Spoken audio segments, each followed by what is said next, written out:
just a regular guy from Kaunas. I'm trying to find ways to motivate, and when I see that it's not working, but in my head, I'm like, come on, man, we are rowing the boat. If you're tired, get off. What's the most memorable failure? Being number 3 in Lithuania, come on. Pauliau, thank you so much. I know how packed are your days when you come to Lithuania. I really appreciate your time. Thank you so much for coming here in the CEO Pitstop. Very happy to be here. Paulius Motiejūnas, CEO of the Euroleague Basketball. Usually I do some introduction of my guests, but I think I don't need to introduce you, Paulius, because so many of us know who you are. Instead, I will ask you to introduce yourself. Who are you in one sentence? I'm just a regular guy from Kaunas. That's it. That's so much about you. Yeah, I think life is simple, and I don't like these names, position names. I don't think they change you as a person. And really, every time I come here, I feel like home. When I come back, I feel like this is where I belong, and I'm happy to be here. Is life simple in Barcelona as well? How is your life in Life sunny is Barcelona? life is always simple. We just make it complicated. Many issues, I would say, maybe challenges. I don't know how to put it and how to call it, but every time you go to a new country, new traditions, new people, new lifestyles, it helps you grow. It takes something away from you. I don't like this daily stuff to be different, because it takes energy away from you as well. But it's a learning thing. So it's always, I think it's always how you look at it. And this challenge is interesting. What is this daily stuff? Daily stuff. Finding an apartment, Okay. buying a coffee machine, and finding where the grocery store is, how to get to work, what are the routes, all this kind of stuff. It's always easy when you know by heart where you have to go. Oh, and come what on, you in wanna do. Barcelona.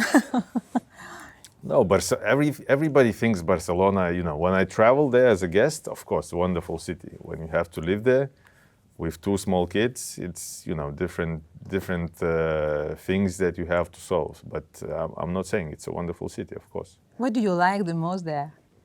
I like, obviously everybody will say the sun. I mean, this is what we lack here. The only thing we lack here is better weather. And every time when you go to the office and the sun comes up, you feel like, oh, okay, it's a new day. Life is beautiful again. Life is something that we can handle.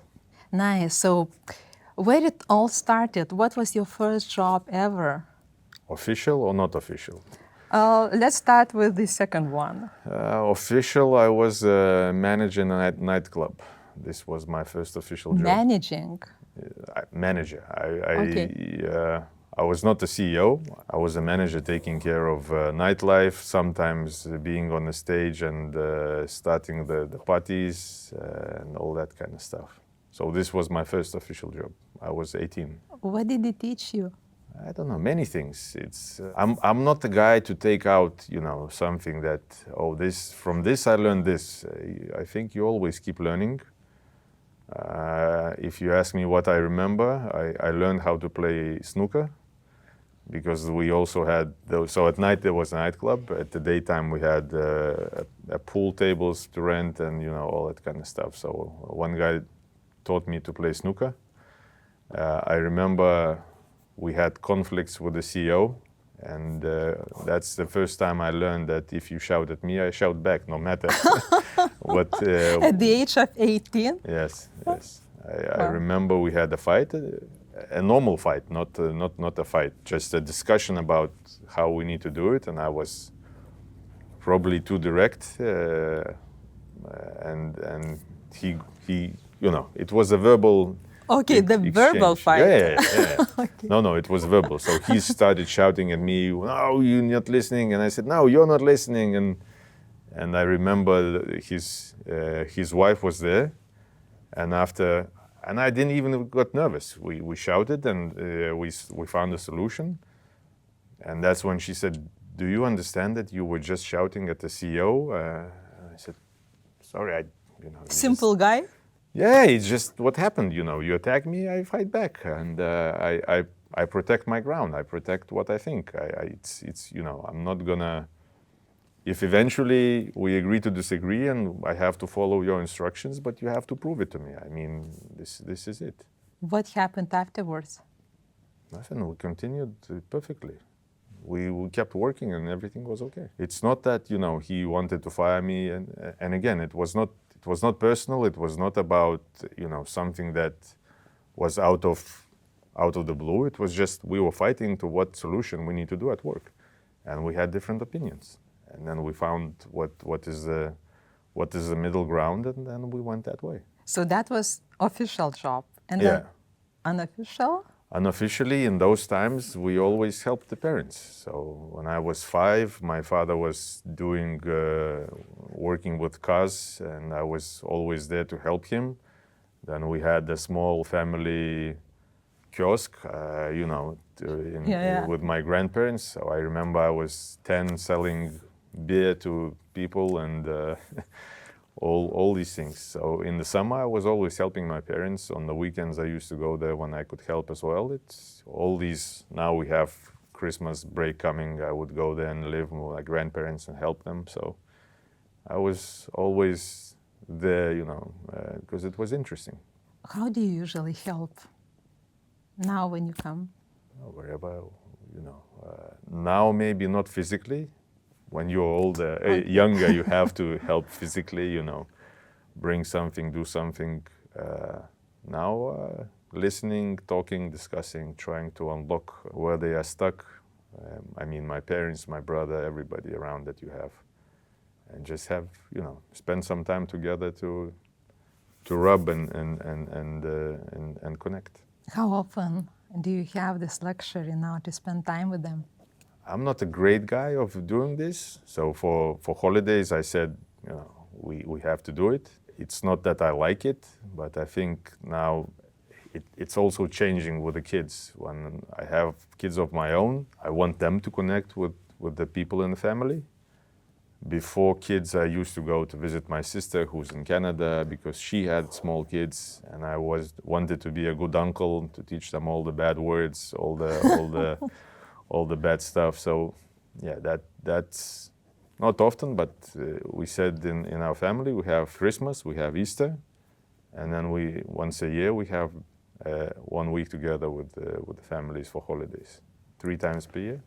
I often hear discussion that we really understand our parents only when we become parents ourselves. Did it also happen to you? Yeah, it's 100%. I mean, kids change you completely. The way you see life, the way you understand life, and the way you understand your parents.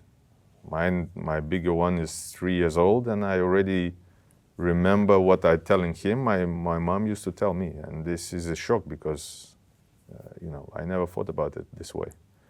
But I agree with this 100%. What is this? What you are telling your son? Something that your mom was telling you? Like number one is I'm telling him to be able to take care of himself and then take care of his sister, you know, which to a 3-year-old it's quite difficult to explain. But if he does something crazy, I say, I stopped you because, you know, you need to protect yourself and this is what you need to feel and think. So I remember when I was doing all the crazy stuff as a kid, my mom used to say, and I was always angry at her for telling me this, which is normal. That's a big impact. Yeah. It makes a difference. You as a mother, you know yourself much better than I do. Oh, that's a very sensitive topic because I'm a mother, but also I was doing my career for 25 years and my kids were growing with nannies, lots of them. So I'm not that good at, I'm just looking at you and thinking, wow. For fathers, it's easier. For mothers, it's harder. This is true as well. But it's also a choice, isn't it? It's always about the choice. Mm. And I don't like this word balance because there's never balance. We now say harmony. You have to find harmony between work and family and your inner self. Because to find balance is impossible. Mm-hmm. More you give to the family, the more they like it, the more they suck you in. The more you give to the work, it's the same thing. So you have to balance between the both sides. What is your why when you do these things with your kids, when you spend time with them, when you educate them at this young age? So what's your driver? I always wanted kids. I remember when I was 18, I wanted kids. And because of that, I'm an old father compared to, to what I wanted. But I think to leave this earth without kids, it's a meaningless life. And that is my why. I mean, I love spending time with them. I see how much fun they have. Yeah, this is, you're leaving something behind. Work stuff, nobody cares what you will leave at the work stuff. But the family is something that you hope you will give as much as you can to them, and they will represent your name, they represent your blood.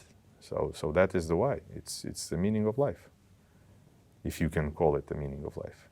Is there anything that you learn from your kids that you can then rethink and apply at work with your colleagues? One simple thing is every morning he wakes up, he just wants to, he's always happy. Let's go, let's do this, I want to do this. And when I wake up and I'm, why do I do this? Why do I have to, I'm tired.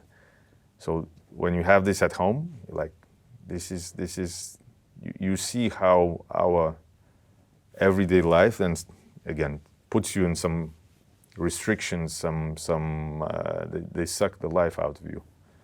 And for the kids, when they have this freedom, that's what I take away right now.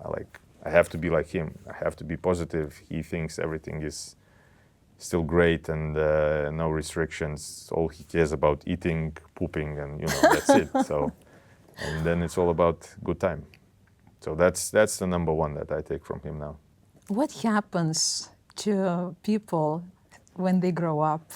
How we lose this joy of life by default? I'm not an expert, obviously. You have hopes, you have plans, and you get stuck in this, and that's how you lose it. I've been to many lectures that where they explain the same thing. Like, when we are young or we are little, we're always happy. So, and then we lose the happiness because we want more, and if you lose something or you don't get as much as you wanted, then you become unhappy. So you have to put your brain back in the position that you just have to be happy, which is not easy, but this is, at least in theory, how it should work. It's about expectations that you set for yourself and for the and world. enjoy the small things, be happy with what you do. But for me, the difficult part is to stay hungry and want more, but also to be happy with what you have. So this is the you cannot lose one or the other. What makes you happy? What brings joy to your life? Many things. I love my work. I love my family. I'm just a happy man. Maybe I'm not smiley and always, But your jokes make people smile. Inside, I'm a happy person. I don't like to show it. I don't even know if I'm an introvert or an extrovert. If I go somewhere else, I'm more closed. I don't like to share the feelings, but I like to make people happy, and I stay around the people who make me happy as well. But life is great. There's everything makes me happy. Like I said, I have a wonderful job. I have a wonderful family. Everybody's healthy, and let's go. It's amazing. Happiness is a choice? 100%. We can find million things that would not make us happy. This is where you put your attention, like everywhere in life. What would be your advice to somebody who is a leader today and they live in very turbulent environment, so much stressors around, lots of uncertainty around? What would you advise? I'm horrible at giving advice.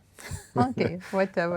I'm horrible at motivational speeches, advice, and if somebody's unhappy, to give comfort. I hate this. No, there's no advice. Everything is about your choice. You taught me things yourself. When things are tough, it's a zebra life. It's not always going to be tough. If you ask how I approach things, I always look at things I can control and things I can do. And I have to be true to myself to do everything to tick all the boxes so that I don't blame myself for things not happening the right way. But then there are things that whatever I do, I cannot control. So I cannot blame myself for things. If I did everything right and still things did not work out, no problem. I'm happy and I'm relaxed because I did everything I could do. That's the only approach I see, and again, I cannot recommend, but I think this helps you not get carried away in these turbulent times. Is there something we can do about the war in Ukraine and being scared about what's going on? No. We had COVID. Can you control something when COVID is here? No. So you just focus on what you can do. Think about the scenarios. If this happens, and this happens, how I would react, or the company would react, or wherever, the family and everything. You have this plan B in the shelf that you don't have to draw it up if it happens, but then you go on and live like a normal life. The most important negotiations happen with yourself, within yourself and with yourself. And it's not easy. Again, me pre-kids, life was easy. I'm not afraid to die. I'm not afraid of anything. Now when you have to think about your wife, your kids, it's more difficult because you don't even talk to you're not only talking to yourself, you have to talk it to your wife. She hates these conversations. She gets scared. And I said, we're going to talk it out so that you know, and then we're going to leave this subject.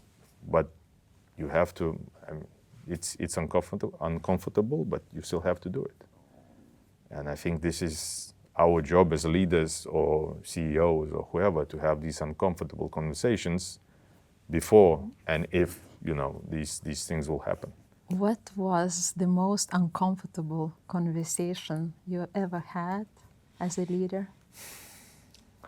I have them from time to time. Again, I cannot pick one, but I had to fire a friend. I had to fire a person who hired me and trusted in me. So it's two different occasions. So these are the hardest things when I told you about the things we cannot control. So when you cannot control the outside and you have to take a decision inside that will hurt you, but it's for the greater good, for the good of the whole company or the whatever situation you're in. So this is the hardest, but these two I remember quite well. How do you navigate these tough situations? I like to get it solved and move on. Just do it? Yeah. I wouldn't say I did this. I kept postponing, obviously, and running away from it. But the longer you run, the tougher it gets. So from there, I just learned that don't postpone. It's not going to solve itself. You have to dive into it. The sooner you solve it, the less sleepless nights you will have, because you have to be ready, but don't postpone. We often hear saying that CEO is a very lonely job, very lonely at the top, and Harvard Business Review and similar write lots of articles on that. Do you also feel lonely? I like this. I like being. We say that it's lonely up there, but the view is quite nice. So. You like the view? I like being up there. I know it's difficult, but what I love is working with a good team, and I think this comes from me playing basketball for many years, and I was always. I think that this is something I learned in there, and that's what I miss in the job. Working in a team, being in a team, using the best things that each person can give, and teaching them how to avoid the shortcomings. Either working for a good leader or trying to be a leader. But a good leader would do the same thing. He would try to get the most out of you. And then what is a good leader, Paulius? In my words, it's something that makes people better. Simple as that. It has to be with the values.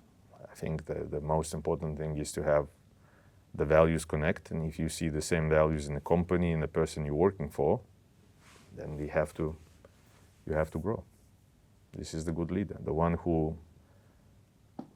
whose values you like and who makes you better every day.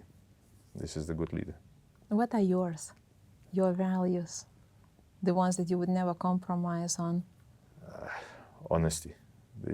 I mean, if you don't have, it's not about the money, it's not about the fame, it's about doing something that you like. And you have to do it with the people who share the same passion, but they are honest. I can never work with people who are dishonest, who you see that say one thing and do the other thing, or or they lie to your face. Honestly, I just don't even know how to react. When I see that the person is lying, and it's obviously how to react and how to trust this person, and how you can feel that he will make you grow and make you better. Honesty and telling the truth, I think, are the key things for me. Would you give a second chance to somebody? Always. Always give a second chance. And after second time, But this giving a second chance, it's also like you have to approach and be honest and say, listen, you're messed up. I don't like it because this and this and this. And if person understands, they can change. If not, I don't see a path working together with the guys like that, or working for a person like that. I would never do it. How does honesty work at the top? It's really, really difficult because people don't like to hear what you want to say. I truly believe, again, going through my basketball management career, we had it all the time with Šaras. That's why I loved working with Jasikevičius. Every time we had a tough situation, and we sat together and we said, what do we do? And the answer was always, let's be brutally honest, because it's not for my good, for your good, but it's for the good of the team and for the company. And we go from there. And this honest truth is always hurtful, but when you say it, you don't want to kill the guy, you just want to put the team's goals and everybody's goals above his personal agenda. It's always difficult, but that's the only way. And maybe that's how values work. It might be uncomfortable, but this is the only way to kind of select people and your social environment. Yeah. If you don't create the trust that you can say all the negative stuff, then you're not going to grow. Because then you're going to go, with the first gear, and there are 5. So you go slow, and slow, I don't think it works slow in business. You cannot, unless it's, minimum. I've never seen business that is slow and successful. Exactly. What is one thing people often misunderstand about you? I don't know. I'm a simple guy. You are open book? No. There are people who read me, and I'm easy to read, and I think you have this too. I mean, if you connect with the people, you are an open book. I can see the moods, and this is how I work too. I go and look into the eyes of people, and I can see he's happy, he's not happy, He's not telling something, he has something. I'm an open book, but I'm not open to everybody. So even if some people might think that I'm completely open, even at home, I want my time alone. And I see it with my son too. Like, if you keep pushing him, it's quite difficult. And then I said, just leave him alone. So he goes and plays, he figures this out and come back. And that's what I'm learning. I'm doing the same thing too. So yeah, I'm trying to be nice, but I'm not that nice. Come on. It's interesting you mentioned extrovert, introvert, and recently I discovered the word ambivert. Ambivert, which is in the middle.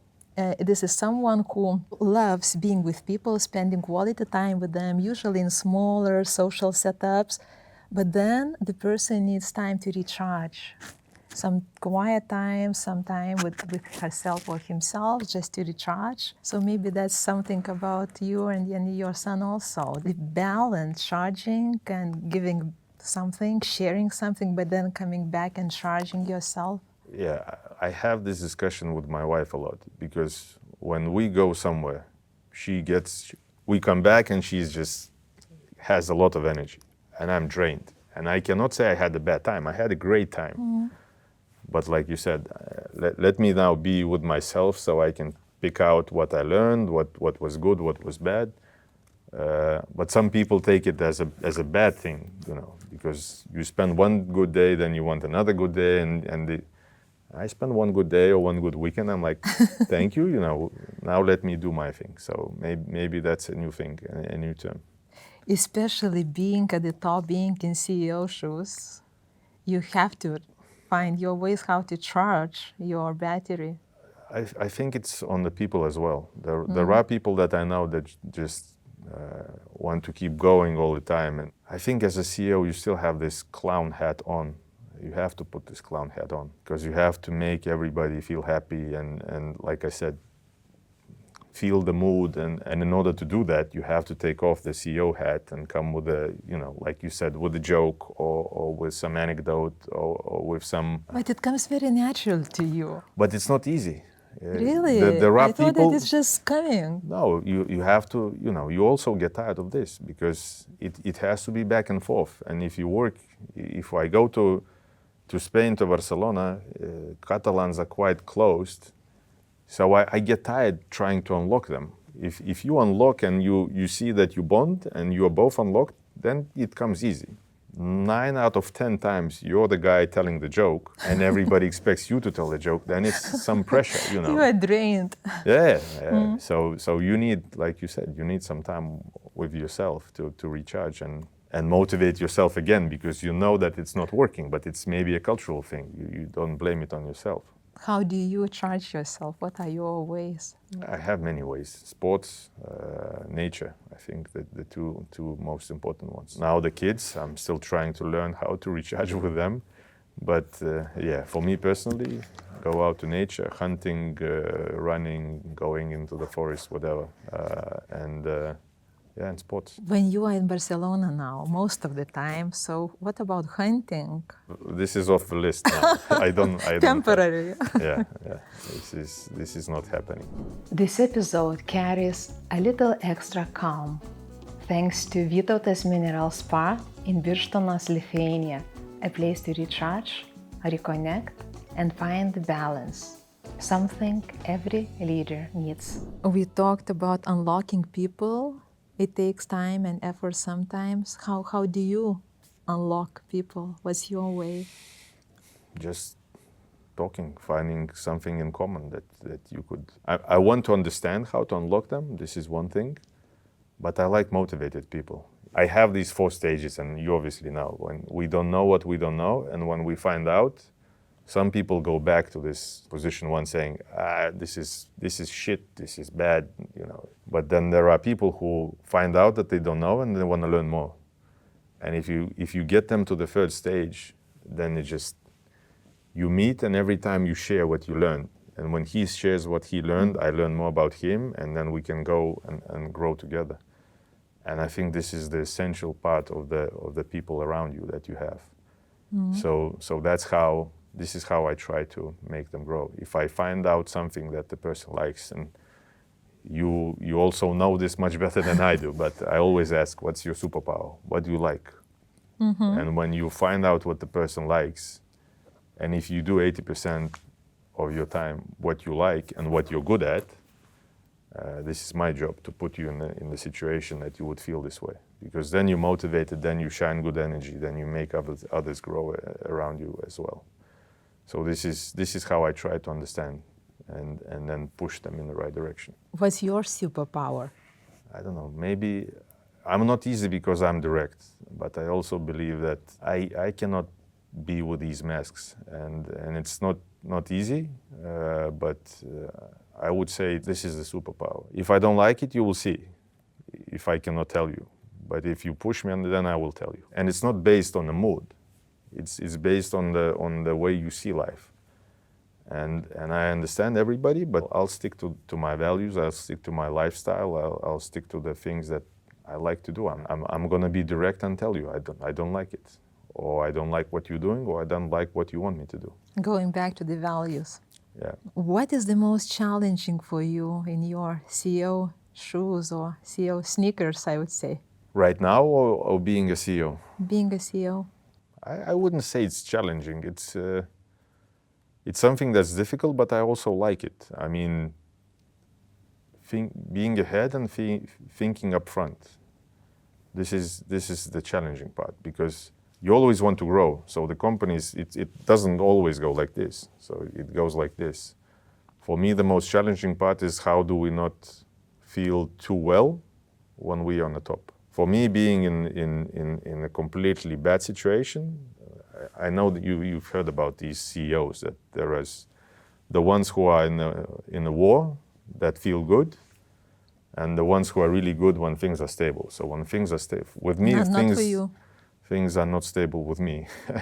You always try to find out, to pick another fight, unlock something new, pick another fight in a good way. You know that you grew and you still wanna grow. So yeah, I would say the hardest part is that sometimes I trick myself that maybe I want now to relax, but it's 1 or 2 days or 1 week maximum, and then you lie in bed and you think, which fight should I pick?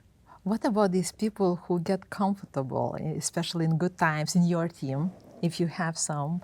What do you do with them? Immediately? No, it's part of my job to motivate them to grow. But if they stop growing and then they're happy, thank you.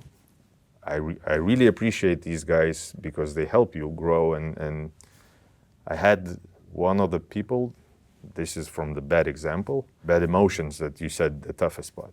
When I fired that person, she said, I knew you're gonna squeeze me like lemon and then throw me out. It sounds bad, but this is, I think, also a little bit of truth. Because you try to squeeze them and the lemon doesn't stop going. I mean, but if you say, listen, that's it. I mean, I'm the best, I did all this stuff, and you know, without me you're nothing, and all that kind of stuff. These people will not help you grow. So I'm trying to squeeze, I'm trying to find ways to motivate, and when I see that it's not working. This lemon, people have different capabilities and different limits. And maybe sometimes we have our best intentions and we want them to succeed, we want them to grow, but at their end they perceive this as us being too pushy, or like they perceive themselves as being these lemons, squeezed lemons. How do you see this? How do you feel? Where is the boundary? Where is the limit of the other person? Because it might be that your strength is much more powerful, or your expectations have much more weight. Yeah, the first thing that comes into my mind is a quote from a movie, Adapt or Die. I mean, this is the first thing. But in reality, if I see that the person is like this, but he still does a lot of good, and he has his role, I mean, it sounds bad, but from the basketball team view, and the same in the office, if you want to change someone, you have to think who will be the replacement. I always like taking free people and promoting them because they know the culture, it's easier for them to get in, it's easier to adapt. And if I don't have anybody to replace them, then I think about how to minimize the damage. Again, I take the example that they're not growing and they're tired and but we still need them. How do I take the power away from him and give it to somebody else so that he would be, it's damage control, so that he wouldn't damage the mentality and everybody around. But still, you already started to think how to replace this person. So I adapt or die. It's simple as that.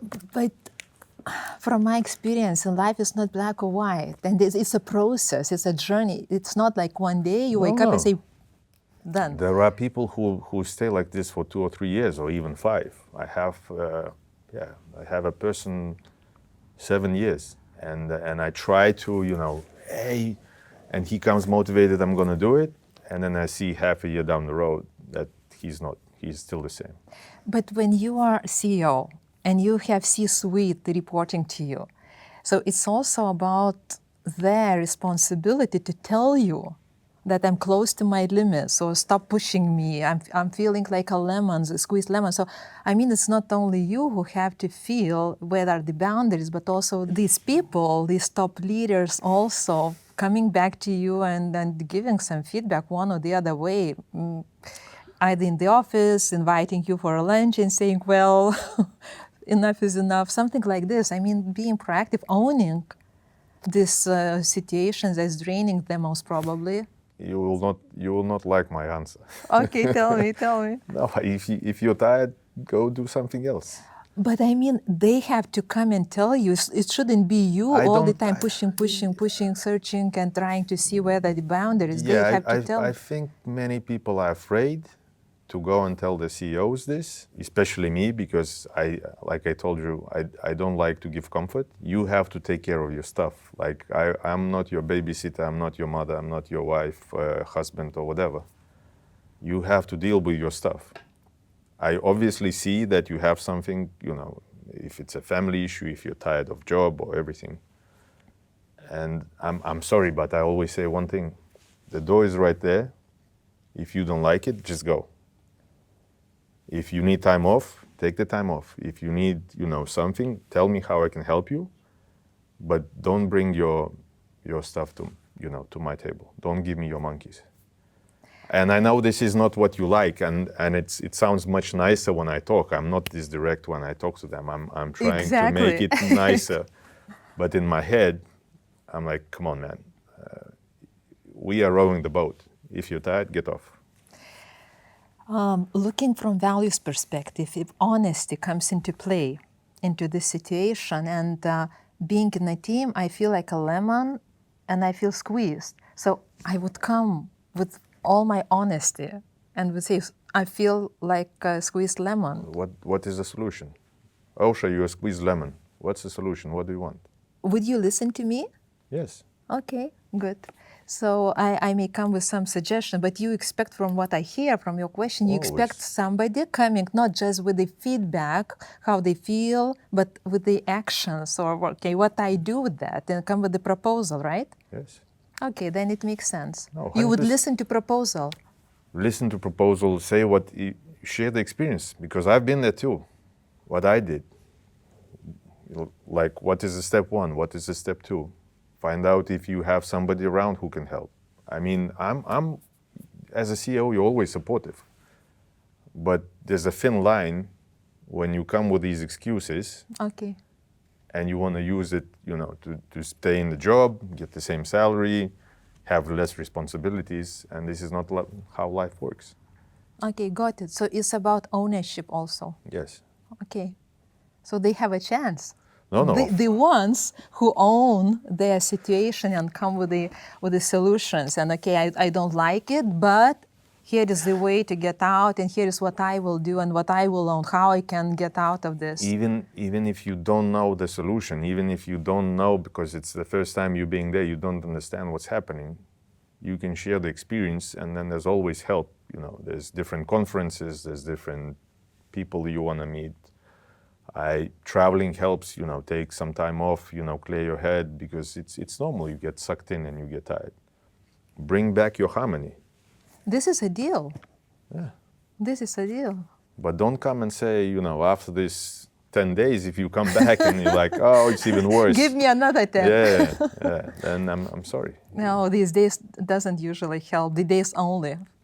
From my experience, so no, but if you sit there and you hope that it will solve itself automatically, it doesn't. So you have to work on it. Yeah.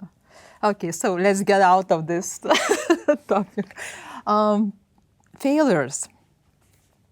Do you have some in your portfolio? Oh, you fail all the time. I read this good book, Black Box Thinking, about airlines and how they analyze the problems, the failures, and how they learn from them. I always tell, even in my new job, I said, guys, as a CEO, I want to fail. I want to try something and I want to fail. And you have to take the lessons learned. Obviously you fail not risking too much. When I came in the tough economic situation, you don't go and say, we're gonna go all in on one thing. I always count the bets and have 3 or 4 safe ways to solve the issue. But you have to fail. It's impossible not to fail. What's the most memorable failure? From basketball, being number 3 in Lithuania, come on. This is when Killing. Yeah, I want to erase this year. I just, if you ask about me, I would say... If you could erase the year, so this would be the year erased from your life? Because I messed up on so many levels, and then you look back and you say, okay, this is step one, I did bad. Step two, I empowered the people who were not ready. I thought they would be, they could solve it. When I saw that they could not solve it, I closed my eyes saying, no, they have. You analyze yourself and you don't want to go back to the same thing. You started listing the lessons learned. So any more lessons learned from this year? There's many, but it all comes down to this one thing. You have to feel. When you feel, don't run away from the feeling or expect that it will be solved. If you see the problem, you have to go and dive into it and get your head in there, get the people around it and discuss it. If you're the connector yourself, this is what you said. As a CEO, you have to connect. And if you see, especially in teams, there's not 2 camps, there's 3, 4 camps. And you have to find, if you think that the camps will solve each other, this is what happened. Goes like this. And if you think, there's also an excuse, like you bring somebody, and I hear it all the time. Yeah, but this guy doesn't do the job because everybody's still looking at you. He's your replacement, and they don't listen to him because they know that they can always get to you. So this is the excuse that they use. And if the right guy comes in, they're not going to go to you. If the wrong guy comes in, and the values are changing and everything is changing, I think that's when they try to go back to the problem solver. And the biggest mistake I made was I put this guy and I said no. I used as excuse that if I go there, then they will go directly to me. Then it was the coach, the management, the players, and in different groups and the players. And then it's a mess, and you cannot solve it like this. So if you see a problem, don't close your eyes because it's going to grow bigger. And it will explode. Yeah. I asked you to bring one thing to the podcast that represents you the most. Will you surprise me with the thing? No, it's not going to surprise you at all. Is it? Does it have shape like this? Yeah. No. It's a basketball. This is what I love about my life. I started playing. I took this round thing into my hands when I was 5, and it's still my passion. And I'm blessed. I'm happy to know that I can work in my passion. I can experience it, and this is, I think, the best thing that can happen to a person. What it gives to you? Everything. Motivation. I love the game. I don't know. Everything in my life is built around this basketball.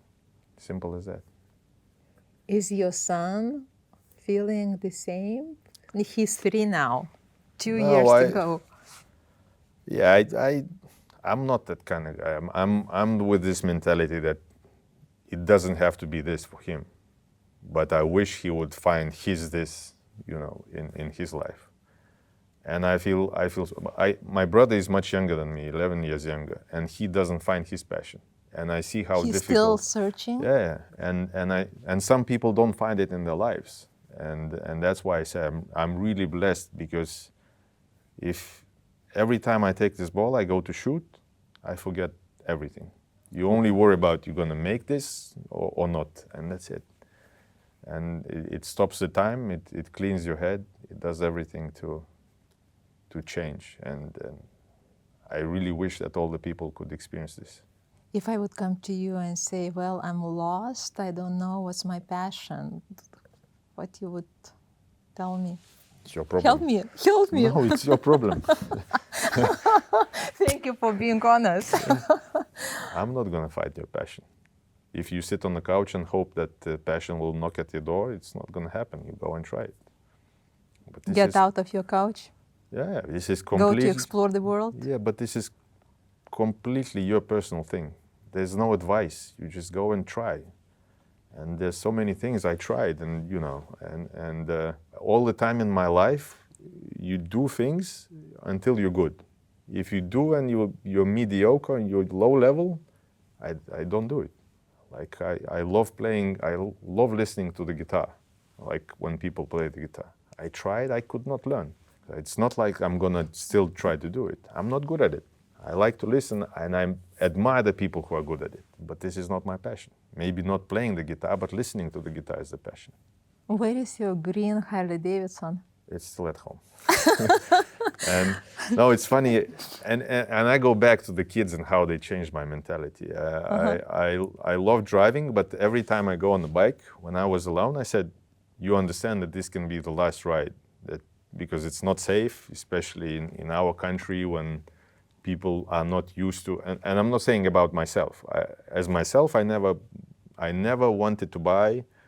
But this is Chopper Harley Davidson. I know, but so I never wanted to buy the speedy ones that go 200 and plus, because that's different. I knew that I would want to try it, even though I'm not good. I don't want to go and learn stuff. You want to try it and then you fail and then you learn. So I didn't want to buy that one because I knew I would put danger on myself. So I said Harley is a good balance. But then in Barcelona, I said, if I get the extension, this is what I told to my wife. If I get the extension, I'm buying a bike. Oh, you are bringing your green one. No, I wanted to buy a new one. Now you need black one. Yeah. And there's a store on the way back home that I used to go. I know the salesman. I've been there, I don't know, 20 times. I've been there with myself. They know you by name. Yeah. I've been there myself. I picked one day I like one, then the next day I like the other one. Then I came with my son, we checked them out. Then I came with my wife, we checked them out. I just don't want to risk it. I don't know. I don't feel safe driving it, and then I want to feel safe because I think I want to see the kids, and that's how it changed. Maybe it's the right thing when you see all these Harley Davidson guys going on a long road trip, that they're mostly in their 60s. I'm not, at least that's how I see them. The kids are grown up. They enjoy the life. So I said, I'm going to park this idea till at least the kids are a little bit older, and then maybe I can dive into this risk, which is a small thing, but let's say skydiving. I've been skydiving 5 or 6 times, and this adrenaline rush also cleans my head a little bit, but now I'm afraid, because before I wouldn't care. So that's the difference, how the responsibility of kids is on your shoulders. What are your biggest fears, if any? I don't want to sound bad to say I don't fear anything. It's just the view. Like, there's so many things that can happen. The worst is the war. We are living in this country that is neighboring with a country that's at war with the other country. And this is what I'm mostly probably afraid. I know what I would do, but I just thinking about the people, about the good life that we've created. It's just so stupid that we would have to lose it for one guy showing his ambition and the history and everything. Sometimes I'm getting paranoid, sometimes I'm less paranoid, but this thing for me doesn't make any sense. If you created such a good life here and everybody is okay with it, to lose it, even though historically it happens, I wouldn't say it's fear, it's just being afraid. It's unfair. For whom and for what you are grateful? Oh, many things. I'm grateful in life for this, for my grandfather, for my mother, who gave me the passion of this game. If you ask me who I admire most in my life, is obviously my family, my parents, my sister, and then I had so many people around me who would give me a boost. If it's this CEO in the nightclub who taught me, but you find the people to grow. I'm not the one who goes to meet his classmates and many friends. I have one friend from my childhood. I have my family, and that's it. And then, if you share something together, you can grow with that person. But I don't think in life it's easy to find people that you can continuously share everything, other than the family. As a CEO now, do you have your partner in crime? Yes and no. What is the partner in crime in the CEO life? If you would have it, you would feel it and you would tell me. That's a good question, and it made me think about my experience when I was leaving one company. And then I got a letter from my CEO, And this letter was not for me, but for all the organization announcing that I'm leaving. And in this letter, he wrote something very nice. And I think the last sentence was, Aušra, you were my partner in crime. And then I cried. Because I didn't feel like that, because we are kind of fighting. It was not like peaceful tandem. We were fighting quite a lot, but this is how he felt eventually. But that's about me. I think I had my partner in crime, and then I lost the partner in crime, and then I don't want to have another one. In my life, right now, I think you have these pillars where you, as a CEO, you have to face the company. And I also, you can use a basketball example, you can use a war example. So in basketball, there's a center, there's a guard, there's different positions. And all these positions have to be filled. And there's no one partner in crime. These are your teammates. Or the other thing I keep saying, I look at every issue as a war that you have to win. And if you go to war, you have to have people that you turn back and they're going to be there. So I don't have one partner in crime. Now I have, after having one and having to lose it because of the situation, now I like to have more, because it's it is it's not, risk mitigation and life less wisdom. less difficult. If we would have one more chair here, and 20-year-old Paulius would be sitting on this chair, what would you advise to this guy? You cannot advise this guy. Really? He's stubborn. And there's no way. I messed up so many good advices. I always knew that it was a good advice, but I still had to go ahead and try to experience it myself, because when I heard the advice, I would say, no, you are wrong, and it's not going to happen. And then especially my mom knows this. And then I come back, shut up, I know you were right, let's go. I cry my part, I suffer my emotional part, and then you go. But you cannot give advice to this guy. He would not listen, sadly. I love this. This was so consistent to what we were discussing from the very first minute of our discussion today. Thank you so much. You have a very, very beautiful life in Barcelona. Enjoy it. And I will be looking forward for the time when you go to this Harley-Davidson shop and buy one and call me. Okay. You'll be the first person to call then when I go drive. Deal. Okay. Thank you. Thank you. If you enjoyed this conversation, don't forget to like, comment, and subscribe. There is much more to come.